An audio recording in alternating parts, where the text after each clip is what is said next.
घने जंगल के बीचों बीच एक विशाल पहाड़ी थी, जहां जंगल का राजा शेर जाठी रहता था। उसकी दहाड़ से पूरा जंगल कांप उठता था। सभी जानवर उससे डरते थे, लेकिन शेर जाठी के दिल में कहीं न कहीं गहरा अकेलापन भी छुपा था। राजा होने के बावजूद उसके पास कोई सच्चा दोस्त नहीं था। एक दिन जंगल में जोरदार बारिश हुई।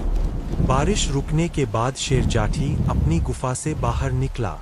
तभी उसकी नज़र झाड़ियों के पास कांपते हुए एक नन्हे से पप्पी पर पड़ी। पप्पी पूरी तरह भीगा हुआ था और उसकी आंखों में डर साफ झलक रहा था। शेर जाठी ने गरजती आवाज में पूछा, तुम कौन हो और यहाँ क्या कर रहे हो? डरते डरते पप्पी बोला, मेरा नाम पप्पी है। मैं अपने मालिक से बिछुड़ गया हूँ। पप्पी की बात सुनकर शेर जाठी को दया आ गई। उसने पप्पी को अपनी गुफा में रहने की इजाजत दे दी। शुरुआत में जंगल के जानवर हैरान थे कि शेर और पप्पी एक साथ कैसे रह सकते हैं, लेकिन धीरे धीरे दोनों में गहरी दोस्ती हो गई। पप्पी बहुत चंचल था।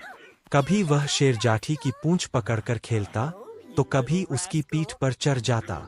पहले तो शेर जाठी को गुस्सा आता था, लेकिन जल्द ही पप्पी की शरारतों से उसे हंसी आने लगी। जंगल ने पहली बार शेर को मुस्कुराते देखा। एक दिन कुछ शिकारी जंगल में आ गए। जानवर डरकर इधर-उधर भागने लगे। शेर जाठी ने जोरदार दहाड़ से शिकारियों को रोकने की कोशिश की, लेकिन एक शिकारी ने जाल फेंक दिया और शेर जाठी फंस गया।